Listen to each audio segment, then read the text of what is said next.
से पहले साहित्य? दोनों में से कहीं से? चलो बताओ, रस की खोज किसने की? कितने रस है हिंदी में? भरत मुनि ने कितना माना?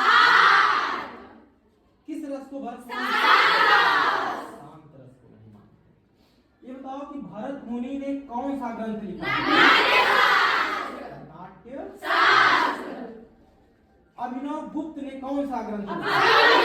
अभिनव भारती। विश्वनाथ प्रसाद मिश्र ने साहित्य। रस के कितने अंग हैं? कौन कौन से? विभाव, जो संचारी भाव है उसकी संख्या कितनी है? 33। संचारी भाव की संख्या कितनी है? 33। छंद की खोज किसने की? आचार्य पिंगल मुनि ने की है। छंद कितने प्रकार के होते हैं?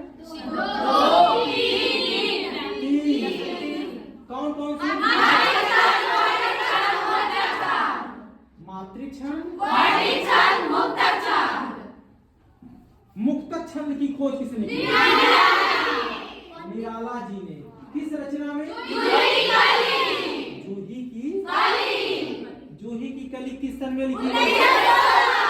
1916 ईस्वी में। जूही की कली रचना को किसने अपनी पत्रिका में छापने से मना कर दिया? अच्छा, अब ये बताओ बेटा, अलंकार संप्रदाय के प्रवर्तक कौन है? भामह है। कौन सा ग्रंथ लिखा है? काव्य अलंकार किसने लिखा? काव्यादर्श आचार्य। अलंकार का शाब्दिक अर्थ क्या होता है? आभूषण होता है ना? अब आप ये बताओ कि हिंदी साहित्य के किस काल को वीर गाथा काल कहा जाता है? आदि काल को कहा जाता है। भक्ति काल के कितने वेद हैं? 2। कौन कौन?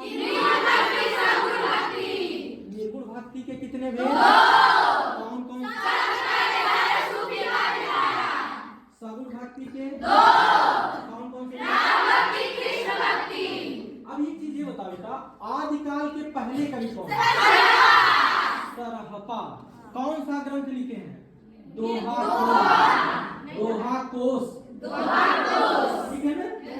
अब भक्ति काल के पहले कवि कबीरदास हैं। कबीरदास ने कितनी रचनाएं लिखी?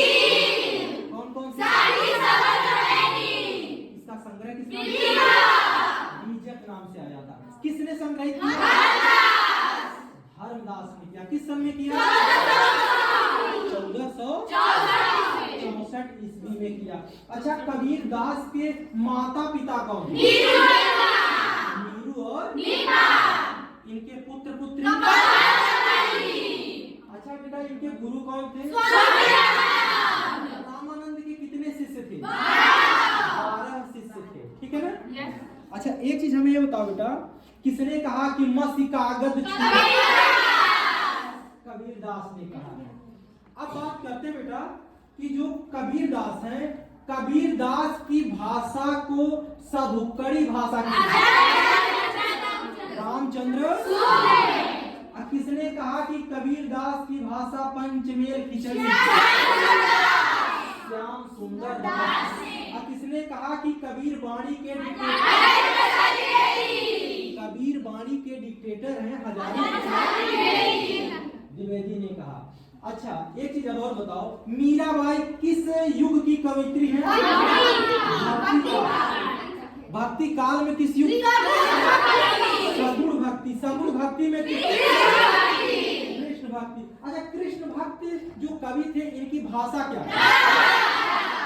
राम भक्ति में भी भाषा थी। अब बात करते हैं बेटा, मीराबाई के गुरु कौन थे? रैदास थे। ठीक है ना? अच्छा, अब बात करते हैं बेटा रीतिकाल की। ठीक, रीतिकाल के कितने भेद? कौन कौन? रीतिबद्ध,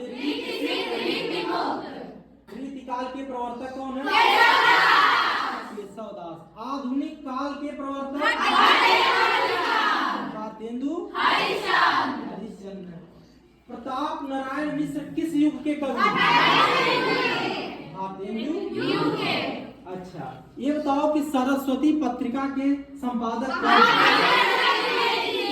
महावीर प्रसाद द्विवेदी। युग का नाम किसके नाम है?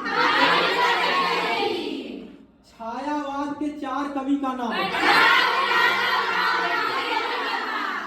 प्रसाद। अच्छा ठीक है। छायावाद की पहली रचना झरना किस सन में लिखी गई? 1918।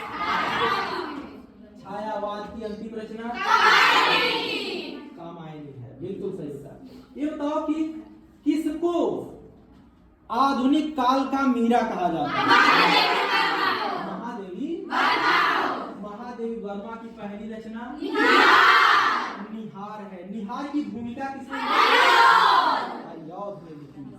झरना किसकी रचना है? आंसू, लहर। अच्छा बेटा, प्रकृति का सुकुमार कवि किसे कहा जाता है? आप में सुमित्रा नंदन पंत। अभी नहीं पढ़ाया गया, आगे मिलेंगे आपको। अच्छा, अब आप ये बता दीजिए, मुंशी प्रेमचंद का नाम सुना? कथा सम्राट किसे कहा? किसने कहा?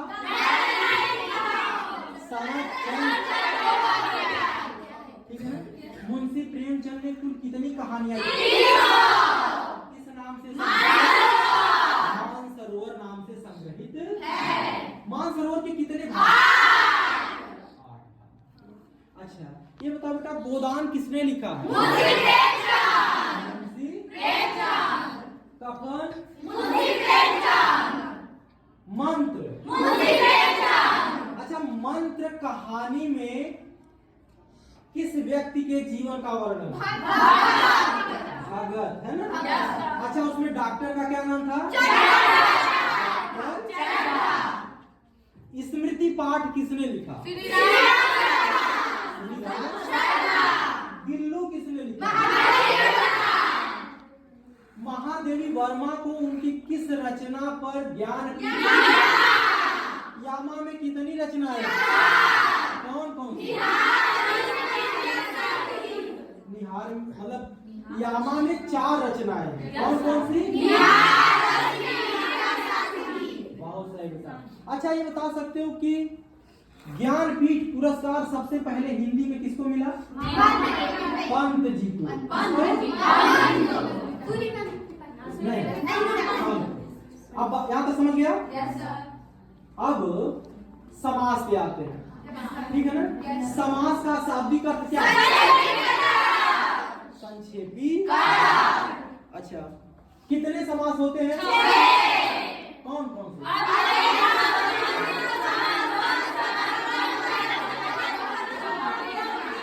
समास होते हैं। अच्छा, ये बताओ बेटा, जिस समास का दोनों पद प्रधान होता है?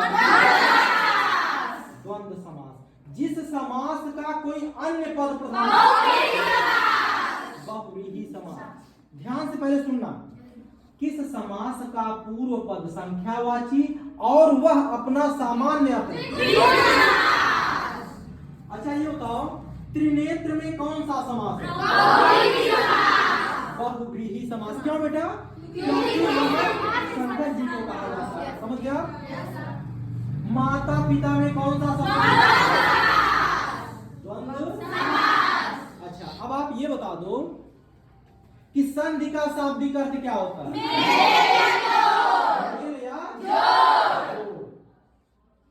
संधि कितने प्रकार की? कौन कौन सी? स्वर संधि, व्यंजन। अब बेटा, स्वर संधि के अंतर्गत कौन कौन सी?